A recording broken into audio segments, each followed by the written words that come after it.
My guest today is the Nightingale of India, Lata Mangeshkar. It's a pleasure to have you here on The Unstoppable Indians. I want to ask you a personal question.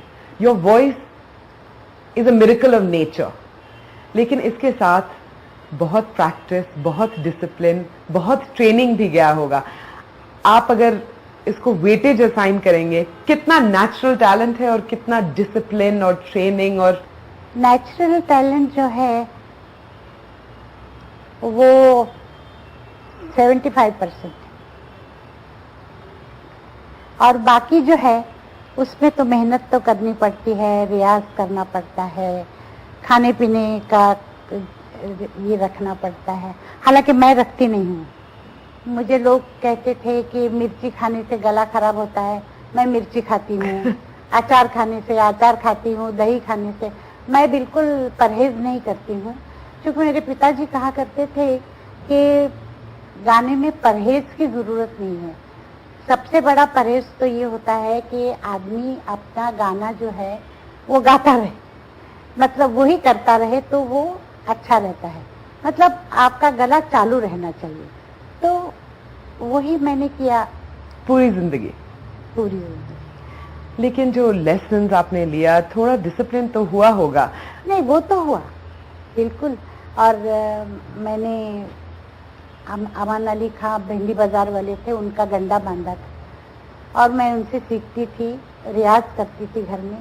और काफ़ी मतलब discipline तो यही होता था कि मैं खुद ही खाने पीने पे अपने थोड़ा रोक लगाती थी. बाकी तो आपके म्यूजिक, आपके आवाज में 3 प्लैंक्स हैं जो मुझे दिखते हैं. एक तो है ये ग्रेट वॉइस, एक है आपका ये स्किल और आपका ट्रेनिंग, और तीसरी बात ये है कि आपका म्यूजिक हमें नए इंडिया की तरफ ले जाता है. 50s, the new spirit of India, the Nehruvian India. क्या वो पीरियड आपके लिए बहुत ही स्पेशल है? अगर आप सोचे कि इंडिया के लिए कैसा समय था और आपके लिए कैसा समय था? वाकई वो पीरियड बहुत ही अच्छा था, इसमें कोई शक नहीं. कि जिस पीरियड में हमने मतलब शुरू किया काम, 40s, 50s, 60s, 70s, मतलब बहुत ही अच्छा पीरियड था. और गाने के लिए बहुत अच्छा था, फिल्में बहुत अच्छी बनती थी और एक काम करने वालों में एक अपनापन था, बहुत अच्छा लगता था. आज सब दूर हो गए हैं. और पेट्रियाटिक स्पिरिट भी बहुत था, तो बहुत गानों में भी पेट्रियटिज्म का रिफ्लेक्शन होता था. और आपके लिए वैसे सॉन्ग्स तो स्पेशल होते होंगे. जी हाँ, मुझे बहुत अच्छा लगता था और मैं गाती भी थी. और मैं एक और बात बताऊं कि उस वक्त क्या था कि देश के ऊपर कोई भी किसी तरह का संकट आए तो मैं अपनी फिल्म इंडस्ट्री की बात करती हूँ, हमारी फिल्म इंडस्ट्री पूरी खड़ी हो जाती थी. सारे इकट्ठे होके शोज करते थे, पैसे इकट्ठा करते थे, कहीं जाना हो तो जाते थे, मतलब आर्मी को मिलने जाते थे, लोगों को मिल के मतलब मदद मांगते थे. वो बात अब नहीं है. लता जी, आप इतनी फ्रैंक हैं. मैं पूछने वाली थी आपसे कि वो स्पिरिट, वो इमोशन आज मिलता है कि नहीं, लेकिन आपने अपने आप बोल दिया कि वो स्पिरिट आज नहीं है. लेकिन मैं फिर से अभी 50s का बात करना चाहती हूँ. It was a great period in Indian cinema. You were associated with the great heroines, whether it was Nargis or Meera Kumari. आप अगर वो पीरियड के बारे में सोचे, फेवरेट सॉन्ग पूछना बहुत ही डिफिकल्ट क्वेश्चन है, लेकिन एक सॉन्ग जो उस पीरियड को बहुत सिंबलाइज करता है. आएगा आने वाला. और हाथों हाथ मुझे आपसे ये भी पूछना है, जब पंडित जी ने आपका ये गाना सुना, आए मेरे वतन के लोगों, ऐ मेरे वतन के लोग, आपको कैसा लगा? उनके आंखों में तो आंसू आ गए. आपको कैसा लगा वो गाते हुए? मुझे बहुत अच्छा लगा, गाते हुए बहुत अच्छा लगा. हालांकि एक दिन पहले मैं बीमार पड़ी थी, मैं वैसे ही दिल्ली गई और 27 को हमारा शो था. 26 को मैं दिल्ली गई थी और शो में गाते वक्त मैं अपने आप को भूल गई थी। मतलब मेरे आंखों के सामने वही सब समा आ रहा था कि क्या हो रहा होगा बॉर्डर पे। तो मैं अपने आप को भूल गई और मैं गाती रही और गा के मैं अंदर आई और एक कुर्सी पे जाके मैं बैठ गई एक कोने में चुपचाप। तो मुझे महबूब खान थे अब प्रोड्यूसर डायरेक्टर, तो उन्होंने उनकी आवाज़ सुनी मैंने कि अरे लता कहाँ है, लता को बुलाओ। तो मैंने कहा महबूब साहब मैं यहाँ हूँ। तो कहने लगे इधर आओ, पंडित जी तुमको बुला रहे हैं। और मेरा हाथ पकड़ के वो जल्दी जल्दी मुझे लेके गए बाहर। पंडित जी खड़े थे और उनके पास में ही मिसेस गांधी, इंदिरा गांधी का। तो मुझे जाके ले गए और कहने लगे देखा ये है हमारी लता, कैसा गाया उसने। तब मुझे पंडित जी ने कहा कि बेटा तुमने मुझे आज रुला दिया,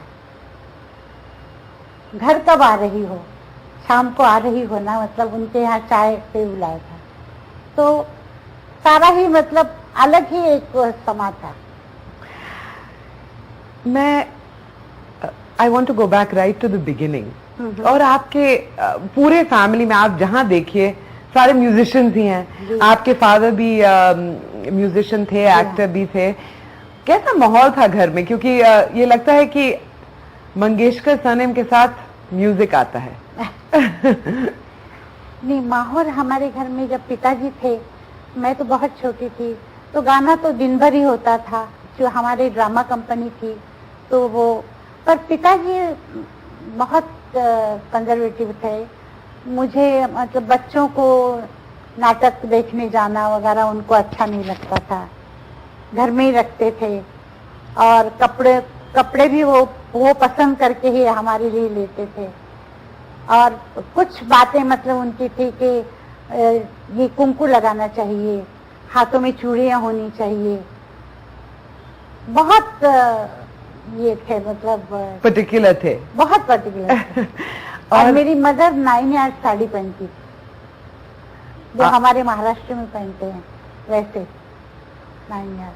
आप 7 साल की थी जब आप अपने पिताजी के साथ टूर पर शुरू कर दी? मैं 9 साल की 9 साल की थी। 9 साल की थी तब मैंने फर्स्ट टाइम उनके साथ गाया। और थोड़ा ब्रश हुआ आपका एक्टिंग के साथ, लेकिन प्लेबैक सिंगिंग आपकी जिंदगी में आया जब आप करीब 12-13 साल की थी। वो एक्सपीरियंस कैसे हुआ? आप प्लेबैक सिंगिंग की तरफ कैसे पहुंची? नहीं, प्लेबैक सिंगिंग का तो पीरियड आया, मैं अंदाजन 16-17 साल की थी। पर उससे पहले मैं एक्टिंग करती थी फिल्मों में, क्योंकि दूसरा कोई चारा नहीं था, एक्टिंग करना जरूरी था, तो मैं एक्टिंग करती थी। और मराठी फिल्मों में छोटे छोटे रोल, हीरोइन की बहन, हीरो की बहन, ऐसे मुझे रोल मिलते थे। और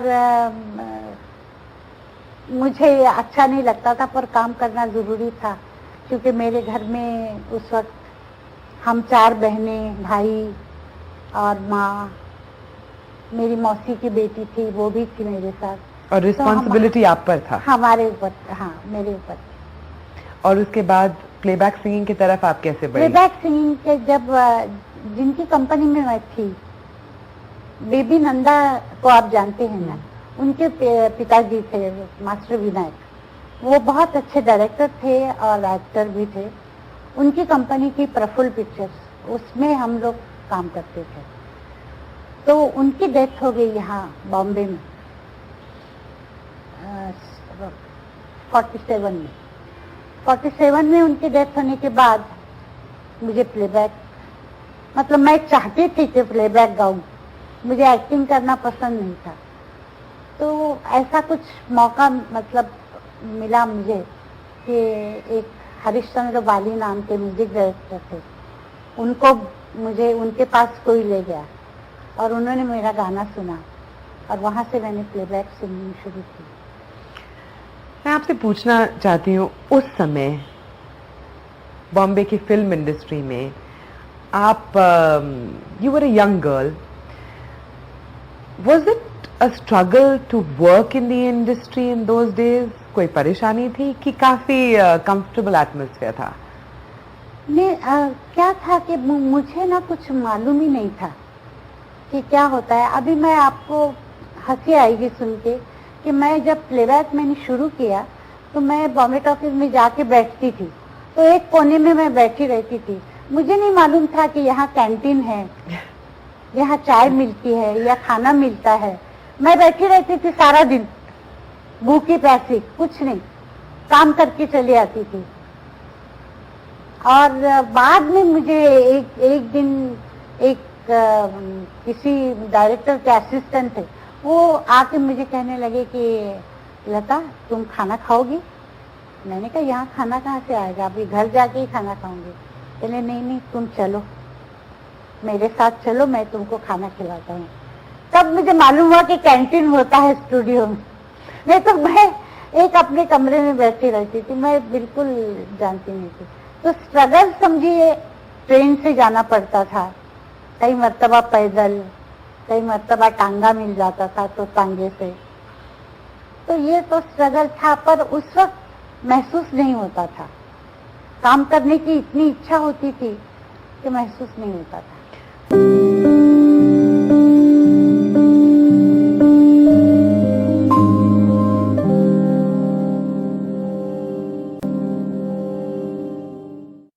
कोई भी प्लेबैक सिंगर जो अचीव करना चाहती है वो आपने लेट 20 तक सब कुछ अचीव कर लिया था। तो आप अपने आप को, और उसके बाद आपका करियर इतना इलस्ट्रियस रहा है कितने सालों के लिए, आप अपने आप को मोटिवेट कैसे करती हैं? सच्ची मैं बात बताऊं कि मेरा जो नाम हुआ, मैं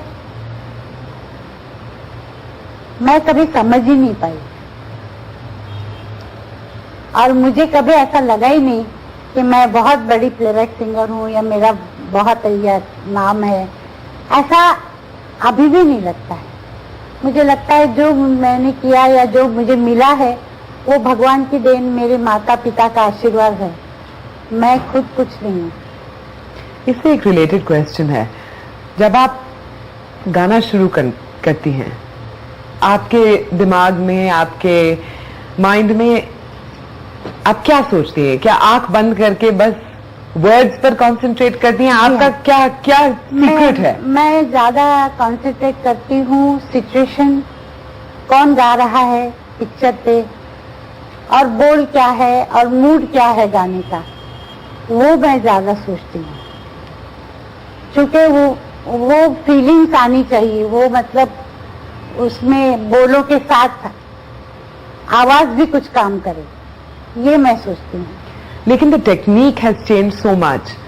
जब से आप शुरू की एंड अप टू टुडे, आप अभी तक रिकॉर्डिंग करती हैं। जी हाँ। तो आपको कैसा लगता है? आई मीन देयर इज, अगर ड्यूएट हो रहा है, कभी कभी अलग अलग रिकॉर्डिंग होता है ड्यूएट का, आपको लगता है कि ये पता नहीं ठीक से निकलेगा, कैसा होगा, ऐसे थॉट्स आते हैं? ऐसा होता है, क्योंकि पहले हम लोग साथ गाते थे, सारा लाइव होता था, म्यूजिशियंस भी साथ में होते थे, हर चीज साथ में होती थी।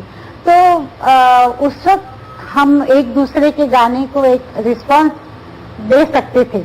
अभी क्या होता है कि हीरो का जो पार्ट है वो गा के लड़का चला जाता है, हम लोग जाके हीरोइन का गाते हैं, तो वो बात नहीं आती है, मतलब वो फीलिंग नहीं होती है कि हम दोनों गा रहे हैं, वो नहीं होता है।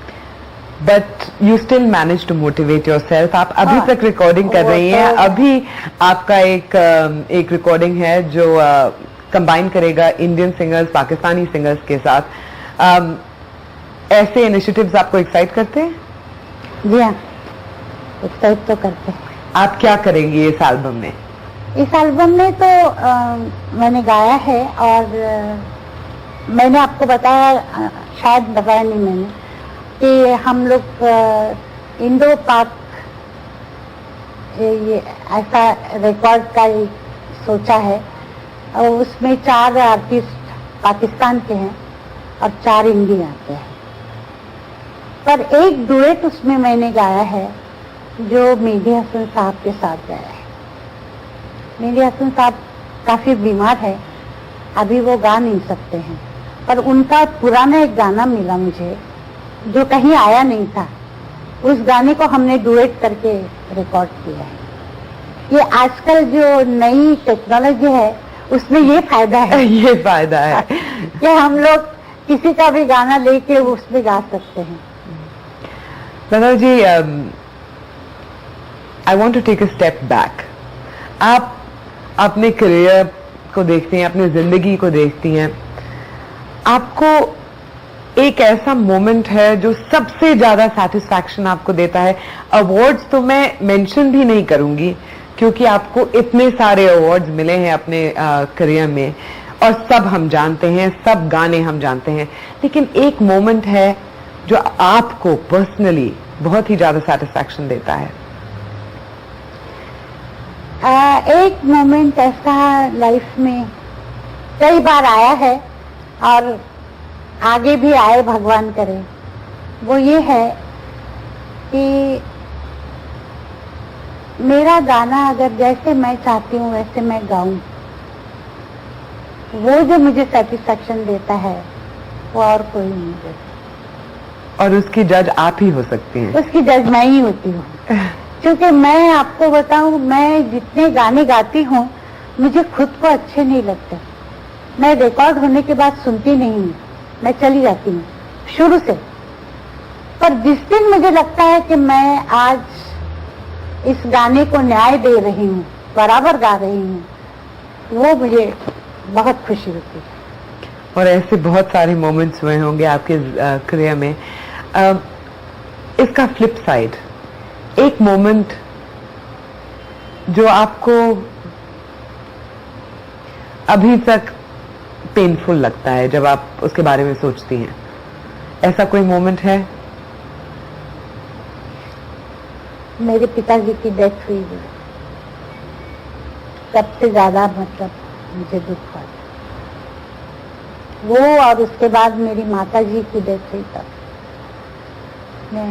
ये दो चीजें मुझे बहुत तकलीफ देती है, अभी भी याद आता है तो मुझे बहुत खराब लगता है। मीडिया में तो चर्चा होती है, कभी बढ़ता है कभी गिरता है, लेकिन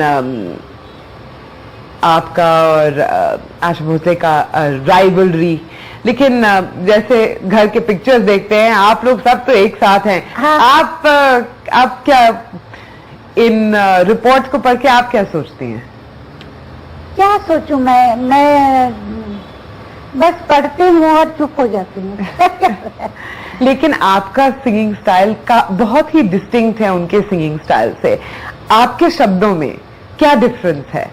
आशा नहीं सोचा उस वक्त, मतलब वो जो कहती है, वो कहती है कि मैंने देखा कि कैबरे स्टाइल के गाने जो हैं और डांस के जो होते हैं वो गाने मैं गाऊं तो एक दीदी से हट के बात हो जाए क्योंकि दीदी क्या करती है, सैड गाने गाती है और रोमांटिक गाने गाती है या उसको क्लासिकल गाने आते हैं, तो मैं उससे हट के काम करूँ।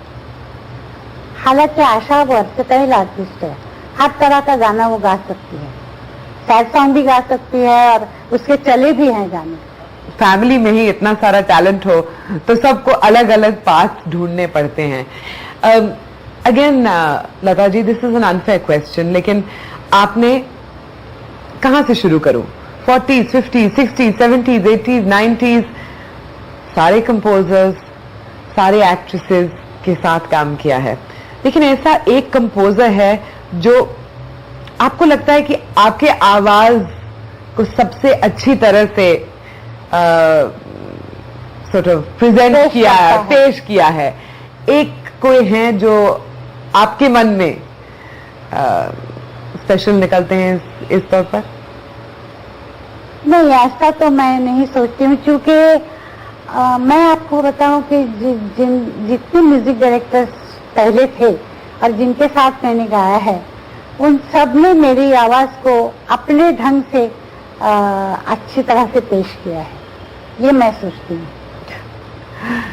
And it's been such a long career that I'm sure it's quite difficult also to identify एक जो नए क्रॉप के सिंगर्स हैं, आप तो सुनती ही होंगी या सुनती नहीं है? सुनती हूँ।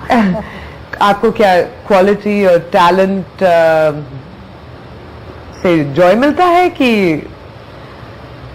मैं कभी कभी ये सोचती हूँ कि हम लोगों का जो एक वक्त था, हमें हर स्टाइल का गाना मिला गाने के लिए, और बहुत मुश्किल और काम करना उस वक्त बहुत मुश्किल था जो आज है। आज के सिंगर को वो म्यूजिक डायरेक्टर नहीं मिले जो हमें मिले थे, बहुत थोड़े लोग मिले। और आज का गाना रिकॉर्ड होता है वो ऐसे होता है, एक लाइन गाई, एक बोल गाया, यहाँ से तोड़ो यहाँ से जोड़ो। तो आज वो बात नहीं रही जो पहले एक पूरा गाना हम लोग एक ही इसमें गा जाते थे, अगर कहीं कट हुआ तो फिर शुरू से एक बार गाना पड़ता था, तो वो ज्यादा मुश्किल था। और उसमें क्या होता था कि काम अच्छा होता था। आजकल के गाने में क्या होता है कि मैं एक लाइन गा के छोड़ दूं, हाँ अभी दूसरी लाइन लो, ले अभी शुरू का रास्ता ही ले लो, उसमें वो बात नहीं रहती है। गाने वाले का भी मूड अलग अलग हो जाता है। Lata ji, thank you so much for joining me on the Unstoppable Indians. It's a pleasure and an honor. Thank you so much. Thank you.